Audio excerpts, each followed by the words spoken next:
Hang on. All right, you should be able to hear me now. Sorry about that, guys. I don't know why it switched my audio for some reason. It must have shut off my computer at some point because it does that. Sorry about that, guys.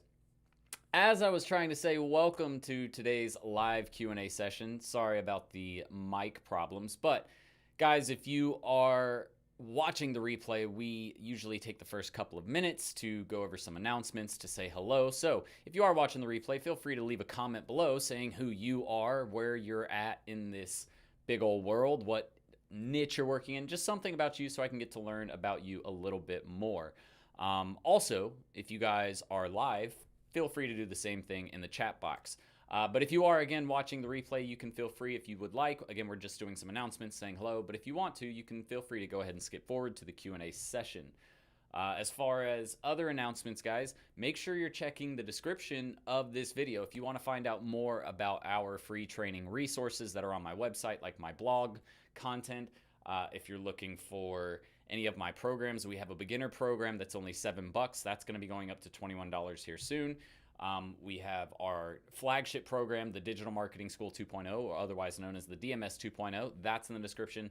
The CRM that I always talk about that has saved us thousands of dollars for my agency per month. If you want to check that out, the link is also down there. And then finally, we have our newest program that is really killing it. Tons of people are loving this program because it's helping them get their agency started so much faster. Not to mention, we offer the option for you to have us build your website for you at a super affordable rate compared to what you would pay if you went out in the market and tried to get someone to develop it for you. Also, if you try to do it yourself and you're not really a web developer, it's really, really beneficial that you use something like us or another developer who really knows what they're doing and not just try to build it out yourself. Obviously, that's still an option if you need to because of budget, but if you can afford to, we offer that as well. But the Done With You program, we literally build your agency with you. A lot of it is actually done for you. So, for example, we give you the operations that we use inside my agency. We give you a sitemap wireframe for your website so you can get it built super easily. We build your logo for you. There's a lot that we do inside that program. So if you are interested, again, everything that I mentioned, including that Done With You agency program that I mentioned, all of the links that you need to check out are right below in the description. But what is up, guys? Do me a favor, hit the thumbs up button if you have just jumped in, and if you're watching the replay, hit the thumbs up button because it helps my videos find more entrepreneurs like you who are trying to get the help that they need. Also, if you were just hopping in, please say hello. Write your name. If your username is your name, that's fine. But write your agency or where you're from or what niche you're going after, something like that. Just to kick off some conversation and so I can get to know you. Thank you guys, by the way, for letting me know I was muted. I had no clue because normally I don't even check the sound because it's normally just ready to go, but apparently that wasn't the case today. Alex, Andres, Arkham, J98, Janetta, Revolution, Wade, Dimitri, and Let's Dugas. Let's Dugas, I like that. What is up, guys? How are all of y'all doing? Yes, I am back. I was on vacation last week. I'm actually going on vacation again this weekend.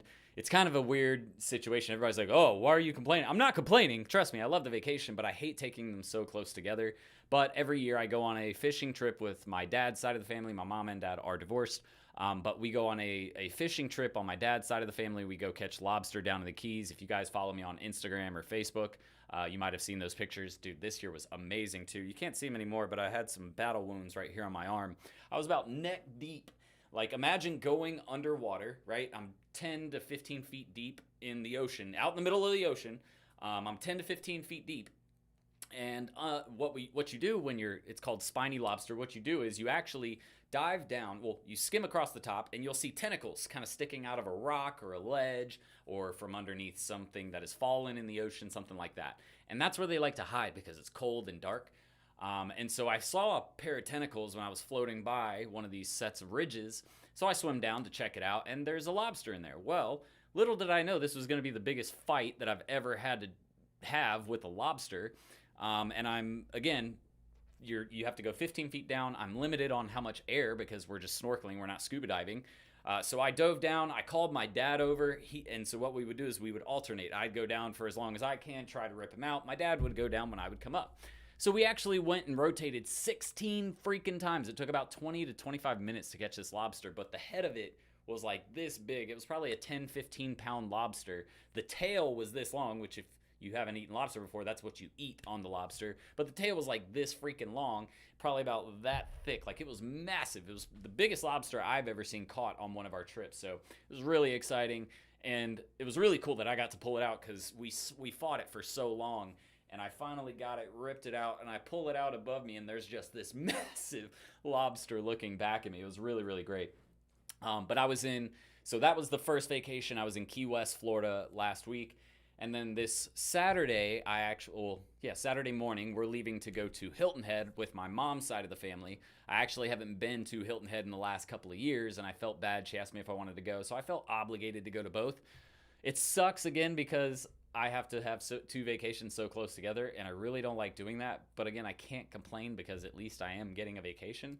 But yeah, so I will be here, though, next week. On the Thursday night live, because I actually get back Wednesday afternoon. So I will be here Thursday night, so don't worry, you don't have to miss that. For those of you who are in my mentorship program, though, I want to go ahead and give you guys some information. Let me see if I can pull this up. All right, so those of you who are in my mentorship program, and if you're not, you should check it out. It's only $10 a month. It will be 8 trainings with me per month. All right, anywhere from 30 minutes to an hour long. But we're adding in a second day in the week now. So we're actually going to start doing them on Tuesdays. We're not going to start next week, again, because I'm going to be going on vacation. I wanted to start it, but then I was like, well, that's going to be a bad time. So we're actually on the week of the 16th to the 22nd. We're going to start our Tuesday trainings on the 18th. Those are going to be at 6 p.m. And then we're going to keep our regular training on the 19th, which is Wednesday. Every Wednesday, we do them at 3 p.m. So if you guys are interested, or if you guys are in the program and you missed any of the updates that I gave earlier, those are all for you. Andreas is from the UK. Amar, what's going on? Tyrone, what's up? Daniel from South Florida. What part of South Florida? I'm from Orlando, or Cocoa Beach rather, but I tell people Orlando because a lot of people don't know what Cocoa is. But you're from Florida, so you've probably heard of it. Adrian, what's going on from Argentina? The Godfather from West Palm Beach. Actually just passed by you last week. I'm in the pet product niche, created a unique product, fruit diffusing dog water bowl, just launched. That's actually pretty cool. I've never heard of something like that. That actually has some potential, especially people who are fanatics with their dogs. That's crazy, bro. Lobster fighting. Yeah, it was seriously a lobster fight. Like, by the time I was done getting that lobster out, I was worn out from that long battle. If you can read my comment, raise your hand. I'm going to Garden of the Gods next weekend. What's that? You catch any to eat? Yeah, that's the whole point of going. We probably caught about 40 lobster, but they have to be of size. And unfortunately, and it's only a 2-day season when we go down. It's called Sportsman's Weekend. It's 2 days where they open up the season again, because really the season starts in March. But we caught in total about 40 lobster. We could only keep about, I think it was like 15. And that's really, it would have been more, but the first day my little brother ran the propeller of the motor into the ground and we had to buy a new prop, so that kind of ended our day a little short. Jupiter. Yeah, I know Jupiter. Lonely. That's cool. It's from the Bahamas. Coco is in 321 Brevard County. Yes, it is. All of my family have 321 area codes in their phone numbers. All right, guys, let's go ahead and get to some marketing agency questions. Thank you for, what's the word I'm looking for? Thank you for playing along with me for a little bit, because I know there's another, I can't think of it right now. But thank you for playing along and answering my questions and putting some information in there about you guys. But let's go ahead and, let me, I guess, give you a little piece of advice. If you guys are wanting today, if you're on the live call, if you're wanting to see I told you guys I would give you a Facebook ad sneak peek. Me and one of my students actually finished setting up an ad campaign for one of my clients, a barbershop client today. He's working with me on it because he wanted some mentorship experience. I'm actually doing this barbershop campaign for it's a client, but it's actually one of my friends who owns 3 locations. So I told him, since COVID's been hard on him, I would set up a campaign for him and get it running. But that being said, I wanted to find somebody who was going to manage the campaign for me for free. And so Nate he wanted some mentorship and some one-on-one training, and that's what that's kind of the trade-off. Anyways, we set up the campaign today. I finally got it launched and live. I'll give you guys a couple tips. because I forgot how much of a pain in the ass it can be sometimes to set up Facebook ad campaigns because I haven't done it in a while because I hire people to do it for me now. But let me tell you, pain in the ass sometimes. So if you guys want to see that, make sure to stick tuned to the end of today's live, and I'll show you right before we get off a little bit about the campaign. It blows the other, got 2.0 yesterday, it blows the other SMMA courses I've taken out of the water. To be honest, the guy who makes the other course I paid for should just 301 redirect his websites to Jordan. Yeah, that's good. He should just 301 to Jordan. Oh man, that was great. That was actually really funny, J98. Okay, where's the first question? I saw a question in here. What was your biggest challenge when you first started out? So let's actually flash back. When I first started out, I was in Jacksonville. And this was right out of college. And that was the first, marketing agency experience I ever had. That was about in 2014, early 2014. And the hardest thing, because this wasn't really running my agency, I was working for someone else's agency, but one of the hardest things I found was, number one, building confidence, right? That's one of the biggest things everybody struggles with. And guys, I'm telling, I was good at sales. I won several competitions. The reason I got offered that job was because I performed so well at a sales competition. But it doesn't matter. When you get in the room with somebody and it's the real thing, it's nerve-wracking. It is very nerve-wracking to try and get in there and pitch a multi-$1,000 per month contract to somebody. So that was one of the biggest challenges. But what I realized very quickly was it was just about practice. And this is what a lot of people, even in my mentorship program, we had a talk about it on Wednesday, yesterday. The biggest thing that's going to help you with anything, any aspect of your agency, is just practice. You're going to feel uncomfortable at first. What a big, a saying that I learned a long time ago that has always helped me is get uncomfortable with being uncomfortable. That is what great entrepreneurs all have in common. They're comfortable with being uncomfortable, because every experience where you have to learn something new or try something new, it just sucks. It doesn't feel good. It doesn't feel comfortable, right? So you actually have to learn to get uncomfortable with things that you're not going to feel comfortable with. But let's flash forward. So that was when I first started the agency world. Now let's flash forward to when I started Rest and Bar, R&B marketing. This was almost 4 years ago now. And one of the biggest challenges then, or struggles then, was realizing that I had to create the internal structure, or the internal bone structure for my agency. And I had never done that before, right? So I had to think about things like operations procedures, otherwise known as SOPs. I had to think about how I was going to price my services, what services I wanted to offer, who I was going to hire. Those were my big concerns when I started out my agency, because those were the things that I knew I had to take care of if I wanted to scale to the next level. So that's really the thing. It's different for everybody. But my struggles are probably similar to a lot of people's struggles. The biggest thing that you have to understand is it's just going to be uncomfortable. You have to, there's periods of trial and error, right? You're never going to get everything perfect every single time. It's impossible. So expect to fail, even though personally I don't choose to look at it as a failure. I try to see it as a learning experience. Everybody's always like, oh man, I'm scared I'm going to mess up, blah, blah, blah. Messing up is part of the game, guys. You're going to mess up. So get that in your head already. Like, for those of you who are like so afraid of doing something wrong, stop. Get it in your head already that you're going to mess up. It's going to be hard. You're not going to get everything perfect. You're going to piss off a business owner. Put that in your head and become okay with it. And when you finally become okay with it, you start getting to the point where you're just willing to take the next step, or willing to try something new, even if you think you might fail, because you know that in the end, you might fail, but it's a learning experience, so you're going to learn something from it and get better, right? You can use that to become one of the best out there, and that's really what starting any business is about, is being okay with failure, being okay with messing up, and understanding that, okay, this has taught me something. So, for example, earlier, I was sitting with Nate. He's the guy who's helping me set up that Facebook ad campaign I talked to you guys about. I was sitting there with him, and he's all like, oh, dude, I didn't get this right. I was worried what you were going to send me back as a message. And I told him, I was like, dude, don't worry about that. You're fine. I expect you to mess up. Like, that was the whole point of us doing this together, was you get to learn something new. But now, next time Nate goes and sets up an ad campaign, he's going to know exactly what he needs to do that he didn't do right the first time. Now he feels more comfortable setting up ads, right? So get comfortable with being uncomfortable. That's the best piece of advice, or one of the best pieces of advice I can give you. All right, I think that was the only question up at the top before we got in. I'm in the oh, no, that wasn't a question.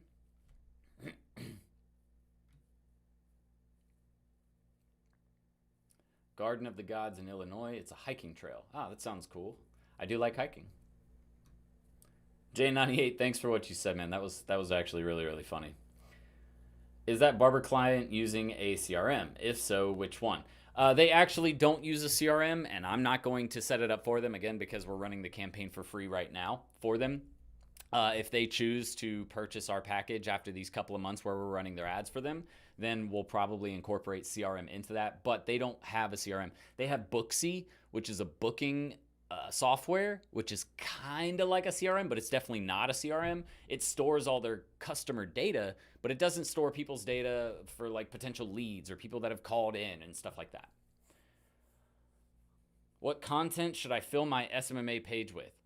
You want my honest opinion? If you're just starting out, you don't need content in an SMMA page. You don't need any content. You shouldn't be worried about creating Facebook posts. Like, if you just want something on there so that way it has a couple of things on there just in case somebody checks it out, then just create it about digital marketing. Create it about marketing concepts or marketing tips. That's really all you need. But my opinion, guys, stop. Like, all of you who are brand new to this business, don't worry about what is on your Facebook page or your Instagram page. Like, none of that shit matters in the beginning. Businesses don't, I guarantee you, 90% of the people that you take on as clients won't ever look at your business page on Facebook. They won't look at your Instagram account because they don't care.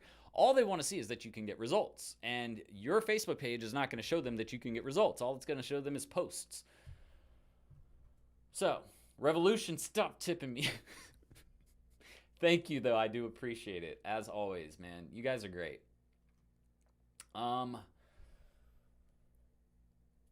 Who are some of your mentors online or that you personally know? So I have one of my mentors is one of my old bosses. His name is Malcolm. One of my mentors is my uncle. He's the #1 sales rep in the US for plastic, like commercial used plastic. He's the #1 sales rep in the US and very, very business savvy. So he's always been a mentor of mine. But instead of, having, I don't like to get too many mentors. That's why I really just focus on 2 people that I trust and that I talk to on, a semi-regular basis. But I personally, mentorship helps. And if you guys are looking to get into something, like, here's the thing, a mentor is going to be really good for broad categories, right? So for business, a mentor is good. To find a digital marketing mentor, you're going to need some, and I'm not trying to sell myself, but I mean, that's just what it is. You're going to need someone like myself who is niched into digital marketing. If you have a general, if you just know a guy who's a business owner and he's a mentor, or he's willing to be your mentor, he's not going to really be able to help you out with digital marketing. So there's different kinds of mentorship. There's business related mentorship that is more broad, and then you have like your niche focused mentorship. So, it's kind of up to you how you guys choose. My advice is to not take on too many mentors, because then you get conflicting ideas from all over the place. At one time, I had like 4 people telling me things, and all 4 of them were telling me different things. I was like, well, what the hell's the point of this? I don't know what to do still, because I have 4 different opinions, and they're all saying different things. So try to limit who you make your mentor. And if you're struggling with digital marketing and you're wanting somebody for that, then find somebody in the digital marketing space who's able to mentor you. Also understand, and this is a big thing because people don't get this, mentorship is not always free. Free mentorship typically comes from people who have already made a shit ton of money. And even then, they're like, should I charge this kid? Like, mentorship is hardly ever free when you're getting really great mentorship. A lot of people ask me for mentorship or to be their mentor all the time. And we have a mentorship program. It's not really a mentor relation or mentor-mentee relationship, even though it kind of is. But like, I have people ask me all the time to be their mentor, and I'm like, dude, I get this question probably 100 times a week. I can't commit to, and then they get mad at me when I say no. I'm like, dude, I can't commit to 100 people a week. How the hell am I supposed to do anything else? Dude, never mind. I'm not even gonna go into. But it's hard to find a mentor. So just be prepared if you want a really, really good mentor. Like, if you see someone that's out there and you're like, dude, this guy would be the perfect person, but I know they're super busy. You might have to pay for that person's time. And that's just because it's not that they're just trying to always make money, they're greedy. It's literally because if I don't charge you, I have no reason to work with you, because I get asked this question all the freaking time, and I don't have enough time in my day to mentor everybody. Same with every other successful business owner out there. So if you guys want a mentor, you might have to pay for it. Where are we at? Have you tried TikTok ads? I haven't. I've actually been getting the ads for TikTok for business. So I'm actually interested in trying it out. We have so many projects on our board right now that I don't have room to put in a TikTok ads project, but it will be on our list to do very shortly or very soon. What should an individual starting an SMMA agency know about paying taxes? Rick, great question, and I'm going to make this super easy for you. Hire an accountant. You, if you are not a certified public accountant, should not be trying to do your taxes. You want to know why? That accountant will actually save you, or actually make you, money. The reason why is because they're going to get all of the deductions that you would have never even thought of. They're going to classify them the right way.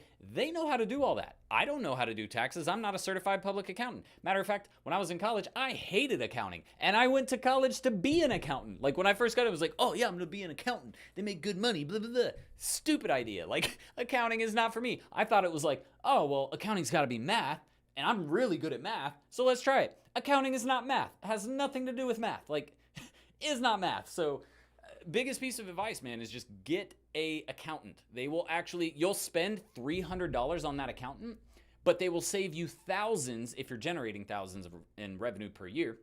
They will save you thousands of dollars that you would have otherwise spent on taxes because you didn't know. It's actually more fiscally responsible for you to hire an accountant than to try to do it yourself. Meaning you're going to save or make more money hiring that accountant than if you were to try to do it yourself. And definitely don't just say, yeah, my mom did it for me. Unless your mom is a CPA, same situation. She don't fucking know how to do business taxes. It's completely different. So hire an accountant. Do you still have the restaurant marketing agent? That's what Rest and Bar is. We actually changed it to R&B. So we don't just do restaurants anymore. That's the niche we started in, but it's actually R&B marketing. Same thing, Rest and Bar marketing. What are some good books to read on marketing and rent? I feel like I get asked this question every week. My favorite ones are Thank You for Arguing, The 4-Hour Work Week. What else? Rich Dad, Poor Dad, Think and Grow Rich. What was the other one? Relentless by Tim Grover. Those are all great books. You only fail when you give up. J98, well said. That is perfectly said. I'm scared I'm going to get sued. Why would they sue you? Look, they can't sue you unless you defame their business, like, or steal from them or do something illegal. That's why I hate Ty Lopez's program, because he's setting up half the people that he sends through the freaking program to get sued. He doesn't mention in there one time to get a credit card authorization form signed from your client if you're going to run Facebook ads for them.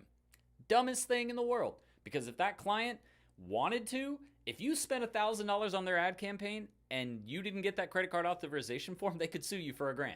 Even though you had the agreement, you talked together, and you were like, yeah, I'm going to run your ads. If you didn't get that CC authorization form signed, you're screwed. They can sue you. So just take the right training programs, and I promise you won't get sued. But it's very hard to get sued as a marketing agency unless you're just, like, also, don't go on a person's business page, create ad campaigns, and start cussing everybody out and being racist or a bigot. Like, that's how you get sued. Unless you're doing something like that, which I highly doubt you will, you probably will not get sued.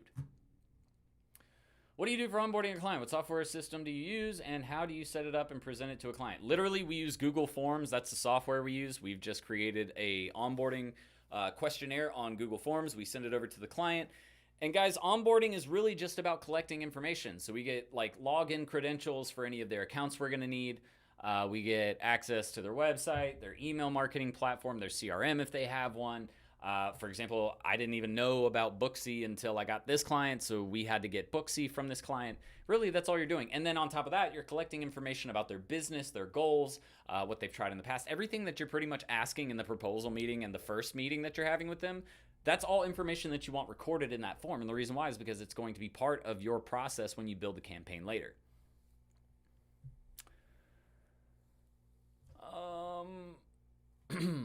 Where are we at?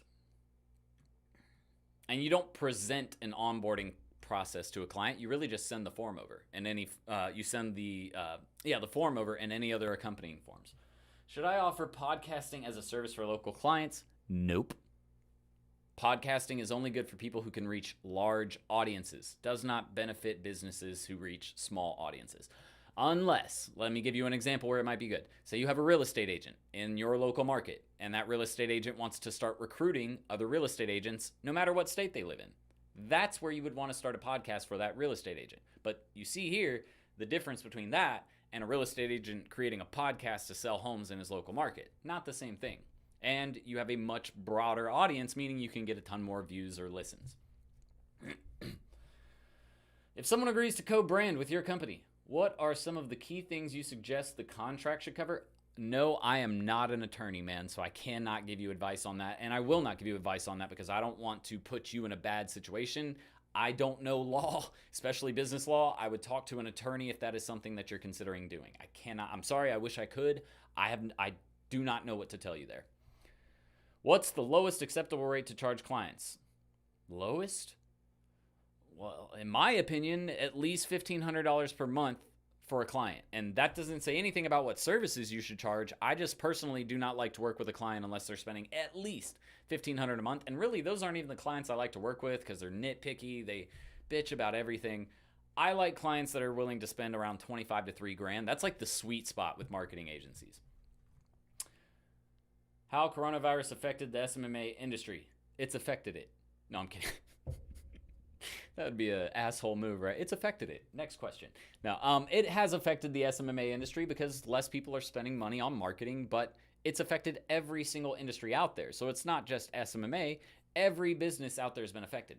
The big thing that's happening right now, though, that I see is the fact that most businesses have been affected, yet we've been in this whole, coronavirus crisis or pandemic for months now. Businesses aren't just going to sit around and wait forever for them to start opening back up. They can't afford to. And not to mention, they're pressured because they see all these businesses closing down around them who decided to wait or didn't open or just wasn't going to make it regardless. So businesses are starting to slowly open back up, even with COVID going on. There are minor outbreaks or areas where there are outbreaks that are happening or larger outbreaks happening. But at the end of the day, it's still in a decline compared to where it was when it all first started. So, here's the thing. I have a student, Nate. I was actually talking about him earlier, the guy who's running my Facebook ads. He landed 8 new clients in a month during COVID. During the peak of COVID, he landed 8 new clients. So it's not impossible to find clients. It's not impossible to run an agency or start an agency at all. It might be a little more challenging depending on what industry you go after for your niche. Where you live, there's so many factors that can affect, you starting a business or an agency. But I can tell you right now, it's not impossible for you to start.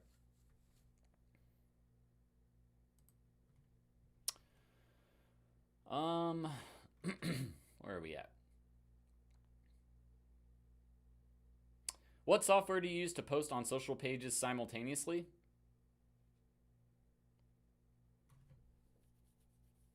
Hootsuite?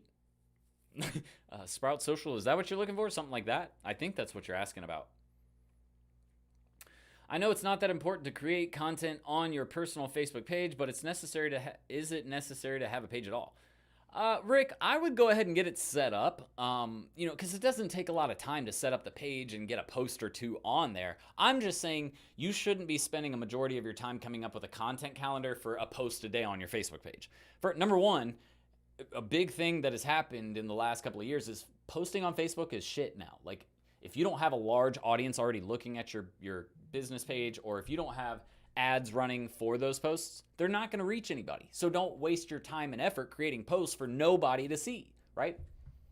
And I tell this to my clients now, like all of my small, medium-sized local businesses, they're all like, yeah, we want to start posting on Facebook. I'm like, cool. Are you going to put ad budget behind it? They're like, no. I'm like, then you're not going to start posting on Facebook. It's not worth the time and effort unless you're creating amazing content and it's actually, it's viral worthy, which is very rare, guys. Understand, viral content is very rare. It's just not worth the time and effort that you're going to put into it. It's not worth the money that you're going to put into it. It's not going to help your clients. It's not going to move the needle. It's not going to get you that end result you're looking for. So don't do it. Where are we at? I just hired an accountant this week. Attaboy. See, I'm not just telling you guys to do this stuff. Seriously, I'm really not just telling you guys just to do this stuff. This is stuff that I do myself. When I very first started, I had an accountant in 2 weeks. Granted, I did know him. That doesn't mean I got a break on the cost, but I knew him, so it made it easy to find somebody I trusted. But at the end of the day, you guys need an accountant. Really quickly, guys, we've got about 31 people in here, so let me just go ahead and ask really quick. Hit that thumbs up button if I've helped you at all, ever in your lifetime. If I've helped you with anything digital marketing or social media marketing or agency related, hit the thumbs up button for me please, because it helps this channel out a lot, and I would be very, very appreciative. Last quick thing, I did make some announcements in the beginning. If you're wanting to check out any of my courses, any of my programs, my training, my free stuff, you'll want to check out all of the links right below in the description, or head over to my website at serialentrepreneur.academy. We have a free training section at the top. That's our blog content. Tons and tons of content there. Not to mention my YouTube channel has like 300 or 400 videos. Please feel free to check all of that out. Let's see. When should you get an accountant? Should it be when I get my first client? I would wait. All right, so here's how you should do it. This is what I would do. If once you land that first client, wait 3 months. And the reason why is because accounting is based on quarters, right? We have 4 quarters in a year. They don't have to do anything with your revenue or your taxes until the first quarter ends, right? Or until the first quarter where you're collecting revenue ends. Then what they do is they send a payment to the IRS. They pay in, what it's called paying in. You're putting money in towards your tax. Like, for example, like a month ago, I got a $6,000 refund check from the IRS we put too much money into taxes, right? So you'll either get refunded or you'll owe at the end of the year. If you don't make any payments per quarter, you're going to owe a bunch at the end of the year. It makes it difficult. So we get an estimated revenue that we're going to make this year. Based on that revenue, my accountant tells me how much money we should be putting into taxes each quarter, and that's what we pay in. If there's a refund, we get that at the end of the year. If there's not, then we don't. Does Greg Vickers do your taxes? Yes, Greg Vickers does do my taxes. Somebody is definitely in my digital marketing school.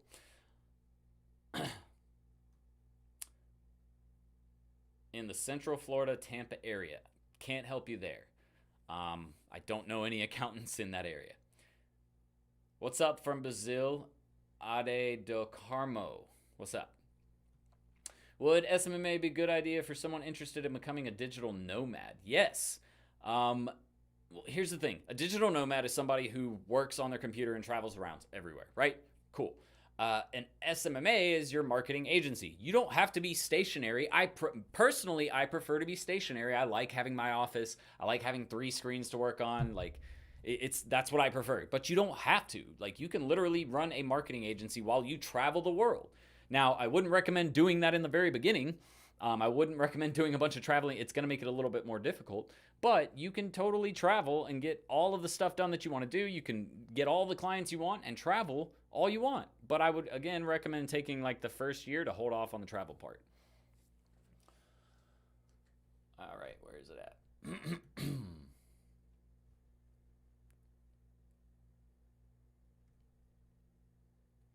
Thoughts on the recent news on TikTok stealing information from people concern you? Should we still use it or avoid it? Most of my clients don't use Need It. All right, Daniel, good question. TikTok is not for 90% of businesses. Literally 90% of businesses cannot benefit from TikTok unless they're doing something like I mentioned earlier with that real estate example where they're actually trying to obtain a larger, broader audience. That might benefit them. But again, most people aren't going to benefit from TikTok. Most businesses won't benefit from TikTok. People who have national, international, regional, even at the very lowest, regional brands, those people can benefit because you're using that platform to reach tons of people. Now take this with a grain of salt. You could use ads on TikTok to market for a business. But again, we have to remember who the market is on TikTok. A bunch of young people, primarily, right? That being said, if your business that you're trying to run ads for doesn't have a super young audience, even if you're running only remarketing ads on TikTok, it's still not going to make a big dent. Why? Because this business only targets people who are 30 plus, right? Age 30 plus. If that's the case, you're probably not going to get a ton of results from TikTok, right? So it's kind of up in the air. Now, as far as the data breach or stealing information from people, Facebook's done it, Instagram's done it, Snapchat's done it, Google's done it. Everybody out there has stolen information at some point and improperly used it improperly. So, that's the thing. I'm not going to stop using it. I was more concerned with the fact that Trump was trying to ban it from the US. That's a big concern. I think that's kind of crazy. I honestly kind of wished it would happen because I got to tell you, I'm tired. I'm so sick and tired of all these thirsty women on there just dancing naked or half naked. Same with Instagram, man. It is so I'm not going to say what I told Ted earlier today, but if we could find a way to get rid of all these Instagram models or thirsty TikTok models or personalities, if you want to call them, I would gladly wipe them off the face of the planet because I think it is the most useless, invaluable type of content that you could ever possibly create. It does nothing but make us all dumber. Like, who here, I would love to know this, who here has seen the movie Idiocracy? Because if you haven't, I promise you, think about everything that I just mentioned and go watch the movie Idiocracy. That's what we're heading towards. Terry Crews being president of the world. Oh God, all those girls, I'm so sick of seeing it, and it's so pathetic. It is literally pathetic. Girls that do that, I'm sorry if you're one of those. Actually, I'm not sorry. If you're one of those girls and you're on my video right now, you can leave if you want. I'm gonna help you do better and make more money, but if you leave, I'm not gonna be upset. They are useless people. I swear to God, and I could go on and on and on and on about it.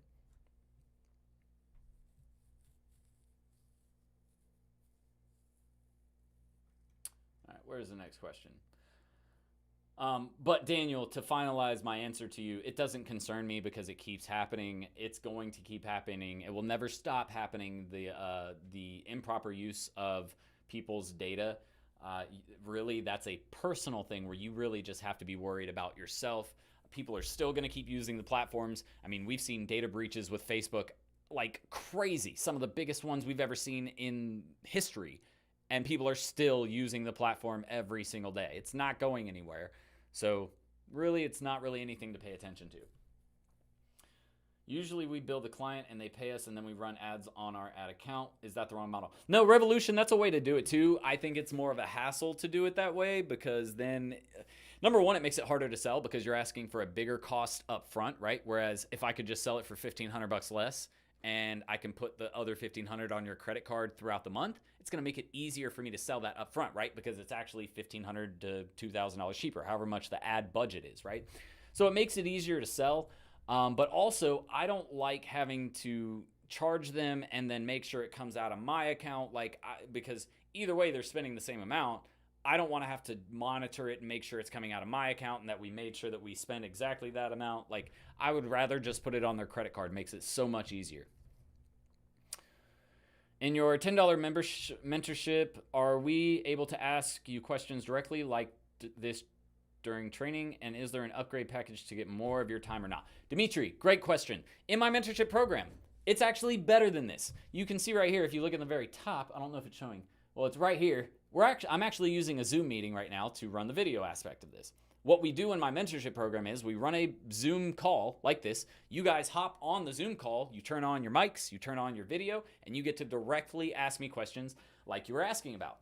As far as an upgrade package, that's more of a one-on-one customized plan, right? So if you want one-on-one mentorship where you get a ton more of my time, you get direct attention, that's obviously going to be a lot more expensive, but you get a lot done. Like Nate, we've probably spent on this ad campaign, we've probably spent an hour talking to each other. That was it.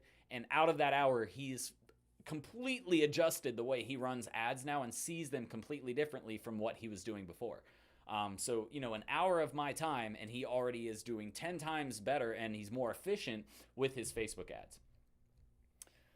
Just got the news that we would work from home until next year, so bet your ass by the time we go back to work, I will be able to put my 2 weeks in and bounce. Attaboy, Kashif. I know you're going to get to it, man. Stop doing stupid stuff, and you know what I'm talking about. You're probably there laughing right now. Stop doing that crap. They build them up to be these big old promises, and then you just get screwed in the end. So trust me, just save your time and effort.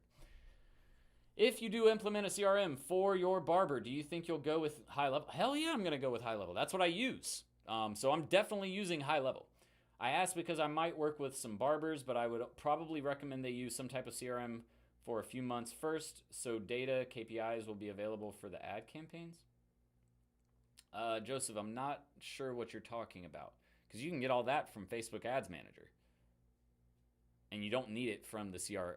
Like, CRMs usually don't store like campaign. I mean, they can. Like, I can get campaign data inside of Go High Level for my Facebook ads campaigns. They have reports in there. But really, you don't want to use that as like your point of reference, I guess. Ade Do Carmo, welcome to your first live, man. Glad to have you here. Keep coming back. Every week, 7:30 p.m. EST on Thursday. We're right here. Where are we at? Would SMMA be a good idea for someone interested in becoming a digital nomad? Didn't you ask that already? I swear to God I saw that question earlier. Maybe I skipped forward. Well, I already answered that question, so we're going to skip that one. I'm sure you've had this many times, but what niches do you think aren't challenging clients to deal with and aren't oversaturated, but good ones to start with or go after? All right, so that's a really loaded question because you're asking which ones are good, but which ones aren't oversaturated, and which ones aren't challenging. So what I'll tell you is this: the ones that aren't super challenging are ones that aren't high ticket sales, right? So like an attorney that's going to cost $5,000, that's considered a high ticket sale, right? Those are harder to sell because it is more expensive. Not everybody can afford $5,000. Whereas if I'm selling, I don't know, pens online for an e-commerce store, pretty easy to sell a pen that only costs, you pay $4 and you get 100 pens, right? Super easy to sell that. So what you'll want to look for if you're looking for usually easier has to do with people that aren't spending as much on a product. So products or services that are more affordable. Industries that are not professional services are usually a lot easier to market for. So for example, gyms, salons, barbers, they're easier because of the fact that it's not complicated. And you don't have to be a professional in that industry to understand their industry. It's haircuts. We've all had haircuts our entire life. Like, there's not much more to it other than maybe some information about their customer that I might not have gotten right by doing some preliminary research myself. So that's what I would say, stick to things like that. But there's the thing. Usually the ones that are super easy are going to be a little oversaturated. But oversaturation doesn't matter. If you're the best marketer out there and you can do a better job than marketing agency down the street, it doesn't matter how oversaturated it is. Do your job better and everybody's going to want to work with you. Best outreach methods to prospect new clients. I currently use a VA for cold email outreach and it's average. Brandon, I would build it internally. Build your cold email outreach process internally. So for example, we're using, there's a hair like floating down, how to play. We're using something called Lemlist, and we use that for cold email. We also use something called Find That Lead to get emails and contact information offline for free. We download those big lists, upload them to Lemlist, which is again our cold email software, and send out a bunch of cold email blasts. We also take that exact same list, upload it into Lead Connect, which is a LinkedIn marketing tool, and we have it do the automated outreach for us on LinkedIn. So 2 lists being used on email and on LinkedIn. Also, if you were to go with higher paying ticket niches like cosmetic surgery, medical private practices, cosmetology, dermatology, what should you be aware of? I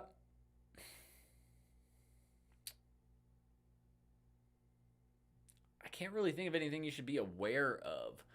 I mean, no matter whether it's a smaller niche or even let's just call it a low cost niche versus a high cost niche, they're all pretty much the same. They all have the same concerns. What you should be concerned with or aware of is, are you getting sales for those clients? Because that's all they care about. Like, if you aren't getting sales for a client, they're not going to keep you on very long. So that's really, that's what we look at is, are we doing good or not? Are we getting sales? Are we booking appointments or not? I'm not sure if you watch Alex Becker. I've seen him plenty, but he said in a video that some people are just not made for entrepreneurship, and he's right. And it's glamorized by gurus, which influences them to do their own detriment. Yeah, I mean that's 100% right. Not everybody's built to be an entrepreneur. If you're somebody who gets stressed out super easily, you're not an entrepreneur. If you're someone who has a ton of anxiety and you can't overcome it without tons of medicine, and not to talk badly about people who have anxiety, that's totally fine. We all get anxiety, but great entrepreneurs are very good at realizing, okay, I'm overreacting. I'm being anxious about nothing. It might not go the way I want, but it's not in my control. So I'm not going to sit here and try to control it. I'm just going to run with it and do the best I can. What else? People who can't work well with other people, or who don't know how to have civil conversations or can't communicate well, not great entrepreneurs. People who have a hard time leading other people or telling other people what to do, not great entrepreneurs. People who are afraid to speak their mind, not great entrepreneurs. All of those things, the opposite of what I was saying, is what does make a great entrepreneur. So great question, J98. So he would be perfect then? Shit, I don't remember what we were talking about with your question. Oh, yeah, Greg, I'm not sure. Are you the one who asked if he could do it in Miami? No, that was Dimitri. So yeah, I'm not sure if he can do it outside of Georgia. I'm pretty sure it's different for every state. Matter of fact, I know it's different for every state because every state has different tax laws. But just reach out to him, and if he can help, he'll help. If not, he might be able to recommend you to an accountant in another area, or someone that has a license in that area.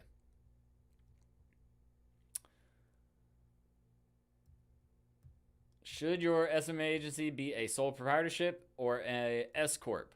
In other words, should a client write a check in your personal name or write a check to it? Well, here's the thing, Rick. If you're running a sole proprietorship, then they can write it in your name as long as the business name or the business checking account is in your name. Even still, though, if you have an S-Corp or a sole proprietorship, you can set up the sole proprietorship in a business name and then set up that bank account under that business name. So they would still need to make the check out to the business name. Basically, whoever the business checking account's name is under. So if it's under the business name, the check goes to the business name. If it's under your personal name, it goes to the personal name. Personally, everybody, all of you in here, fuck a sole proprietorship. There's not as much coverage for your personal assets. What that means is, say, for all of you who were talking about they're worried about getting sued earlier, if you're worried about getting sued, then you definitely need to have an LLC because it protects your personal assets. Meaning if you have a car, they can't come after your car if you go bankrupt or if they try to sue you and you can't afford to pay them. They can only go after your business.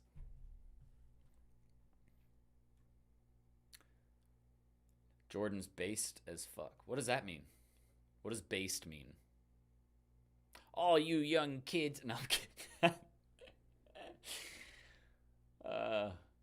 What is your favorite media right now? Do you mean like media channel? Probably still Instagram. Like Facebook's kind of getting like... There's just things that Facebook needs to work on, I think. And it's because of the fact that they have so much competition now and so many different platforms out there. Omni-use is what I'm going to call it. Omni-use is super popular, meaning people don't just use one platform anymore. They check 10 different platforms a day. Instagram would probably be my favorite one, though. I like TikTok, but it's a rabbit hole. Like, if you get in it, you'll get stuck. And if you're trying to start a business, I recommend staying off of TikTok because you will get lost. That movie was funny, and it was. If you leave, I won't be upset. Well put. I'm telling you guys, man, they piss me off to no end. Like, what would you recommend, contracting help or hiring employees? contracting in the beginning, hiring employees later.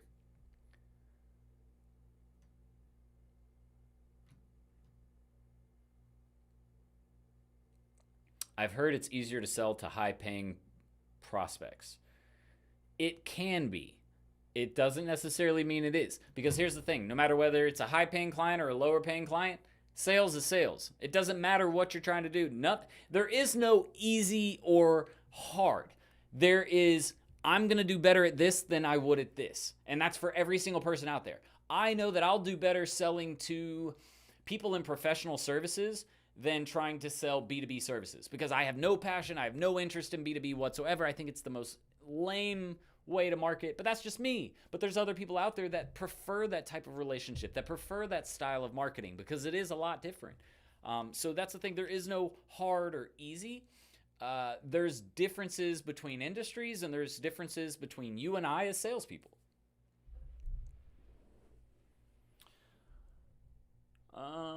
Let's see. Can someone study your course completely on a cell phone? I wouldn't recommend it. You can, but I strongly recommend against studying on a cell phone. Like, if you don't have a laptop and that's your only option, then by all means, do what you got to do. But I would recommend trying to do it on a laptop at the very least if you can. No, at the very least, a tablet. Like, if you can't afford a laptop, get a tablet. Those are even cheaper. But you just want the bigger screen. It's easier. You won't struggle as much. It's easier to move back and forth between things. That's my opinion. Have you worked with contractors? Dude, I have like 30 contractors on my staff right now. If so, what's worked the best? Wait. Oh, okay. I thought you meant like VAs. Okay, if so, what's worked the best for leads? Looking at a few roofers right now. You're going to want to look at PPC ads and social remarketing.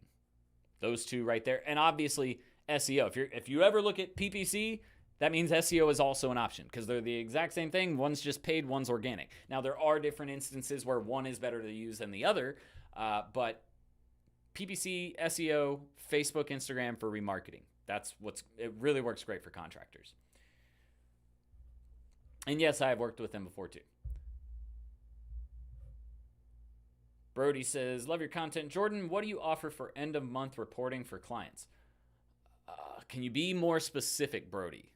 I'm not sure what you mean. I mean, I know what end of month reporting is. What do you mean by what do I do for end of? I've read that completely wrong. Sorry.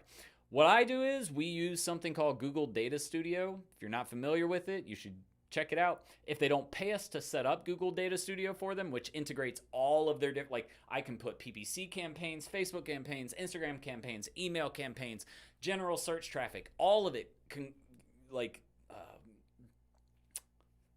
aggregated, that's the word I was going to say, conglomerated, aggregated into one main hub that we can then print off a report on, and it makes it actually visually appealing for business owners.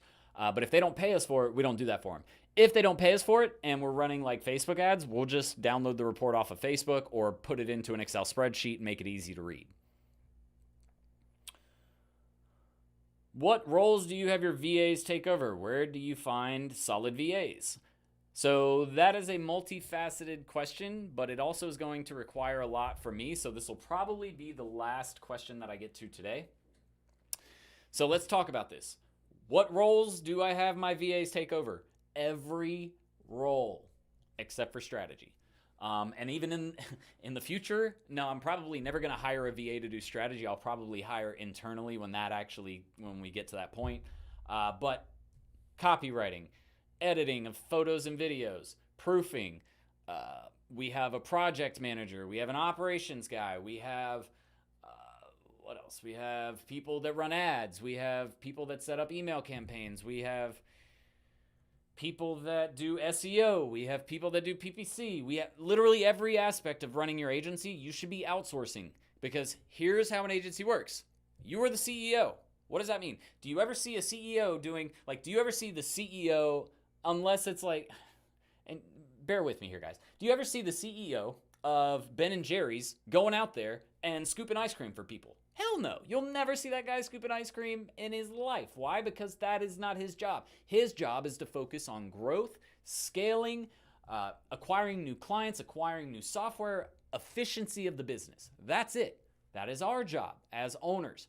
So in the beginning, that's why I talk about having your SOPs in place, having people ready to hire. So that way, when you do get that client, you can just boom, outsource it.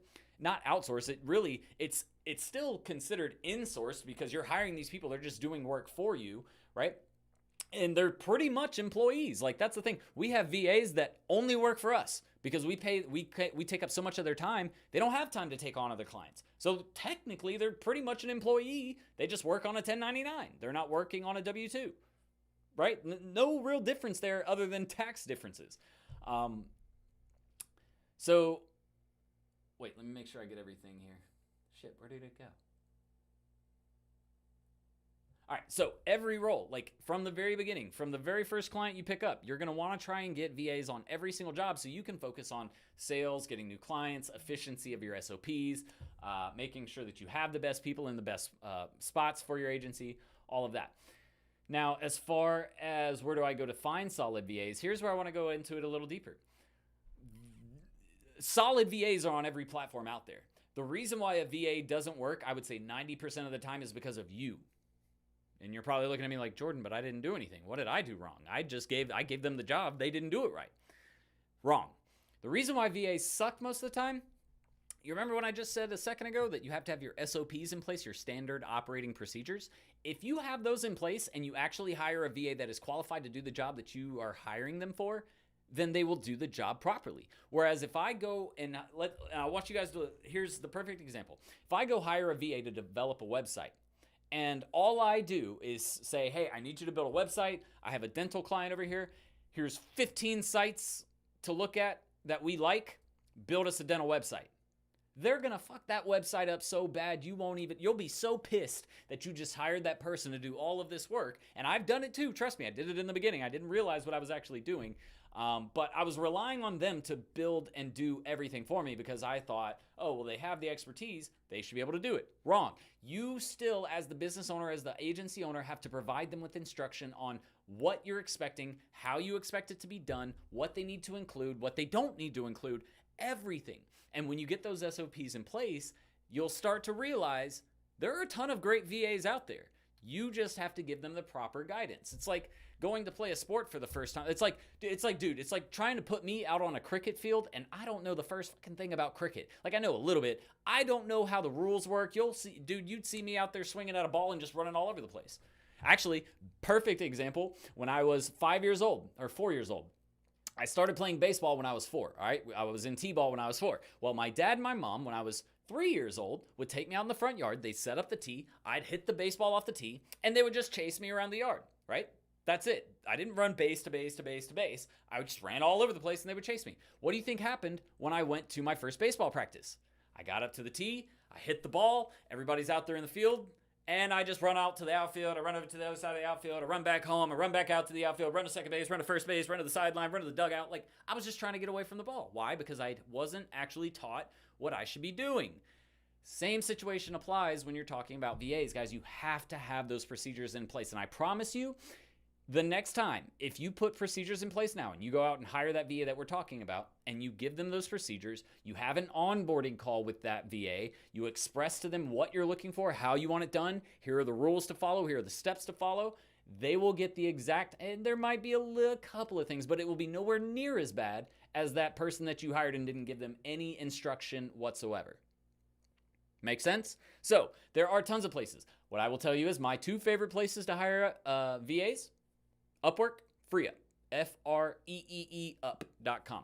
Those 2 places are pretty much where I hire 90 to 95% of my VAs. Another great place to find them, if you're looking and you can't find any on the 2 platforms that I mentioned, and honestly, I would just do it anyways because you can find VAs at a cheaper cost than you would on Upwork and FreeUp because you don't have to pay any commission to Upwork or FreeUp through this route. Excuse me, because every VA pays 25% to Upwork. So whatever they make, 25% automatically goes to Upwork. So you actually get a cheaper cost. But niche-focused Facebook groups. So if, let's say you need a copywriter, they have tons of copywriting groups on Facebook. Go join one, post a job, boom. You got, dude, I posted a copywriting job one time and I had 150 responses in 2 hours. That's all it took, 2 hours. I had 150 copywriters ready to go. So I went through the list, found the ones I wanted, boom, hired. And it's actually, I'm telling you, you'll get way more responses on Facebook groups than you will on Upwork and FreeUp. Anyway, so that's my 2 cents on VAs. And I know that was a lot, but trust me, guys, if you're not getting the results you want from your VAs, it's probably your fault.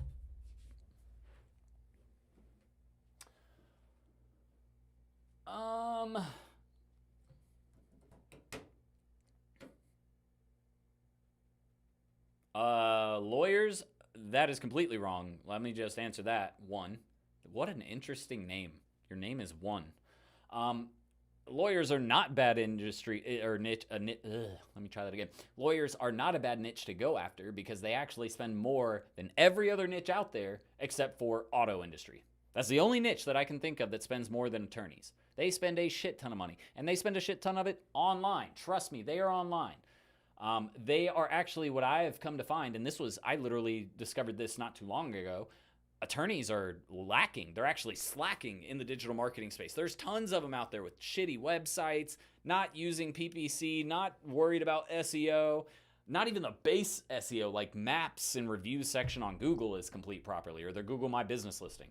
So anyways, what are we at? 8:30.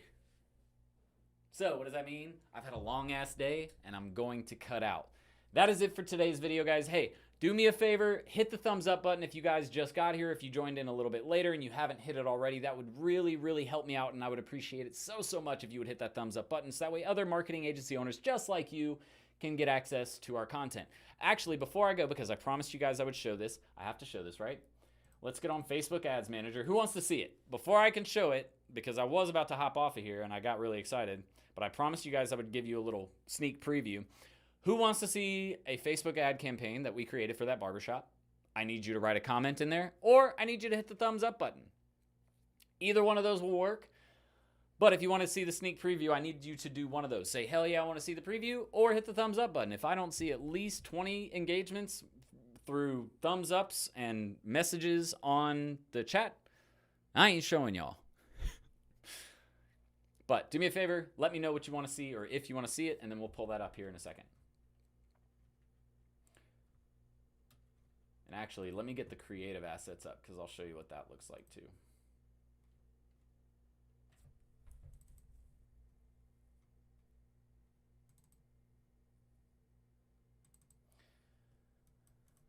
All right, that's that.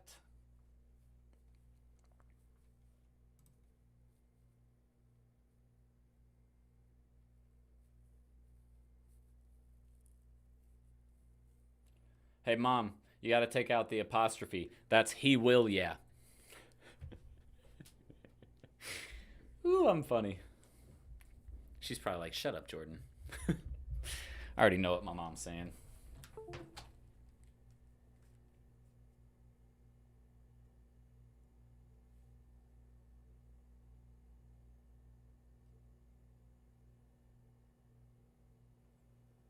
All right, so y'all want to see what a Facebook ads can be? Created a TikTok video earlier. Wanted to see how it would do. But it's Facebook ads related, so probably not great because half the people on TikTok don't want to see Facebook ads. Man, there are 24, 25 people sitting on here, and we've only got 10 people that want to see Facebook ads. That's kind of sad. I figured you guys would want to see it.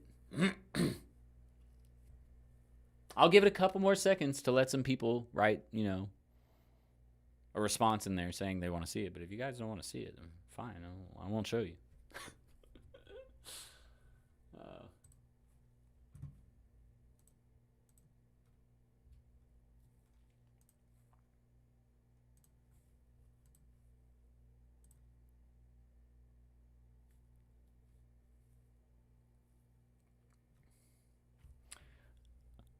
Multiple chats don't count, Kashif.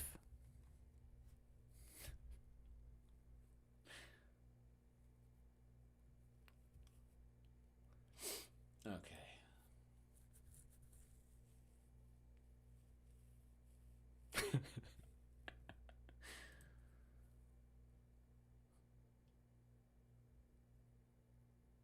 Yo, if we can do the purge for like the Instagram girls and TikTok girls who have nothing better to do but to stand there half naked and shake their ass or their tits in front of the camera, I am down to purge the out of them. Like, we can just get rid of them all. All right, guys, I'm just going to be nice and show you guys because I just want to go home. If you could want me to be completely honest, I've been working for about 10, 11 hours so far today. So we're just going to do this. All right, guys, let's take a look. So what I'm going to show you first is the ad campaign itself. What you can see here is we have a bunch of TOF and an MOF. TOF stands for our top of funnel ads. We have top of funnel ad 1, 2, and 3. And then we have our middle of funnel ad, right? And usually you have a bottom of funnel, but since this is a brand new ad account, we want to collect some data before we launch the bottom of funnel campaign. So that's why we don't have the bottom of funnel ad set or ad in there. So what we're going to do is we'll start off with top of funnel 1, which is pretty straightforward. All it is a campaign that we have a bunch of audience ad sets that we're running ads to. All of these are different ad sets that we're running based on geography, based on interest, based on lookalikes, whatever. And then we have our ads right here. All of these are the ads that we're running for this one campaign. You can see we have 1, 2, 3, 4, 5, 6 different styles of ads. All of them actually have different creatives inside of them as well. So it's really rotating about 12 different ads in this one campaign. The top of funnel looks like this.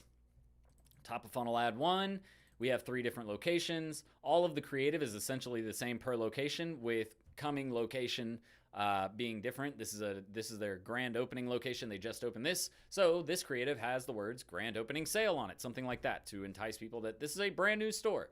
And you can see actually we're testing 30% off. And if you look at creative set 2,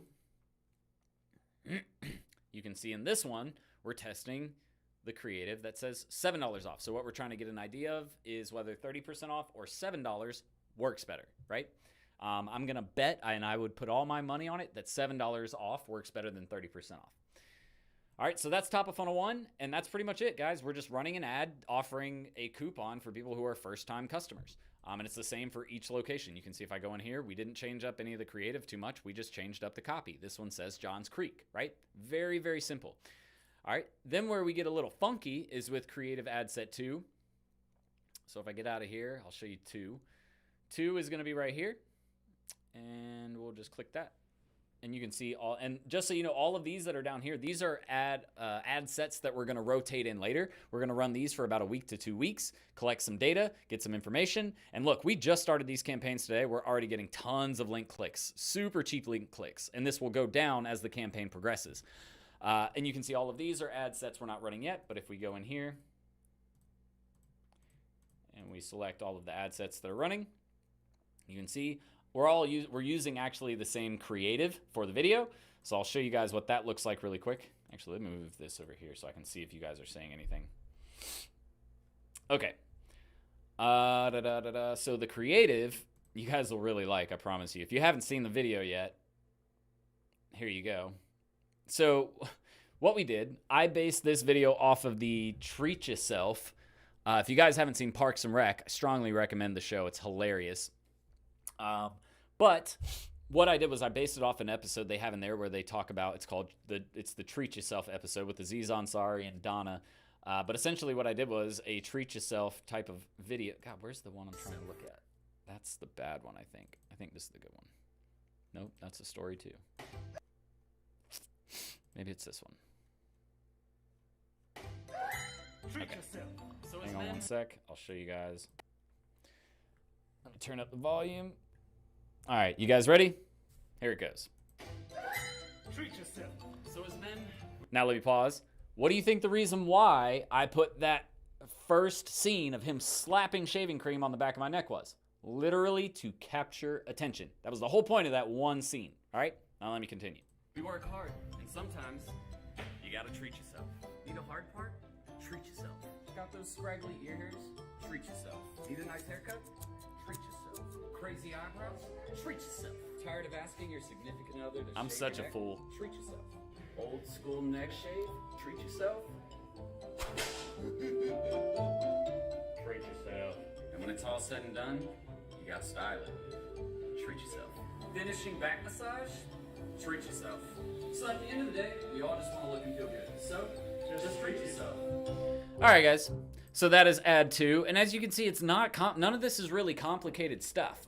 It's used to either capture attention or get people to set an appointment, because that's what we're trying to do. We're reaching out to new people that have never used this brand before, and we're trying to get them to pay attention to us and to use this barbershop. Then we have top of funnel ad 3, and this one is a little bit different. This one is just trying to get people to look at. Whoops, hang on. This one's trying to just really capture people's attention, and you'll see what I mean in a second when I let it play. If I can ever find the one that isn't the freaking story. Oh my God. Oh, this is it says it right here. Why am I not just clicking that one? All right.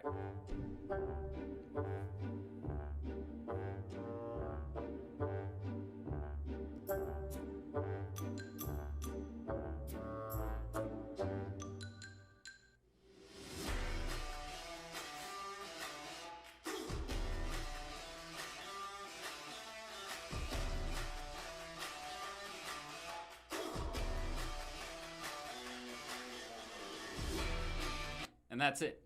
So that is all of our top of funnel ads, guys. You can see it's not complicated at all to come up with these ideas. And I came up with all of these ideas for this campaign. It's very simple. You're just trying to think, what can I do to capture some attention and to get some people interested in the beginning, right? Then we'll move down to our middle of funnel, because that's really all of the top of funnel stuff. Again, we'll add in bottom of funnel later, but the middle of funnel is very, very simple. Let me show you what this looks like. Who the hell's calling me right now? Let's go up here.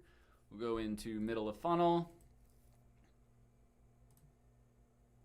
And most of this, guys, is just remarketing.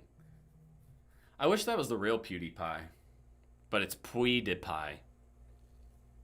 You're not PewDiePie, you're PWEDPie. All right, let's look at this one. So the carousel, it's a carousel of testimonials. I really like carousels for testimonials. It helps highlight a bunch of different aspects of the business. And if it loads, I can show you guys what it looks like. So essentially what we have is a bunch of different cards. We have this as the first card. It's just a review video. Then we have a picture review, then another video, then a picture, then a video.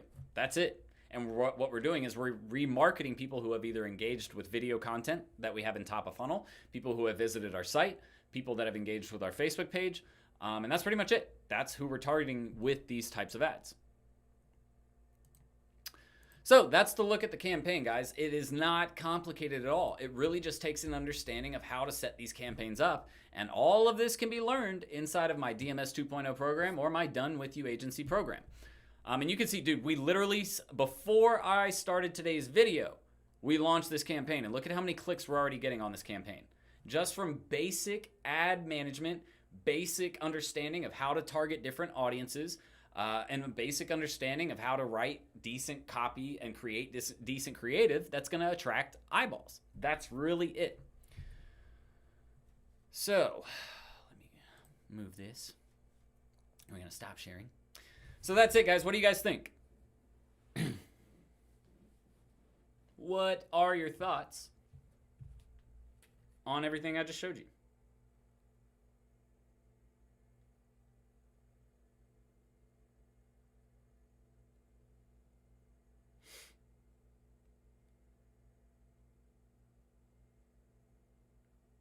Woo, we went long today. It's already 8:45. Oh, man. It's been a long day. Long. Oh, Long Johnson. I don't remember what movie or TV show that's from. Anyways, that is the campaign for the barbershop. I hope you guys enjoy it. Again, if you're looking to learn how we've built all of this stuff, if you're looking to really get some information on how to run campaigns that are actually worth a damn, and learn from somebody that's actually going to teach you something other than theory, promise you, you're going to want to check out my program. But that's it for me, guys. I'm going to get out of here for now. I hope you guys have a great rest of your week and a great weekend. And I will see you guys next Thursday at 7:30 p.m. EST on the same time and same channel we're always at. So until that time, guys, Serial Entrepreneur out.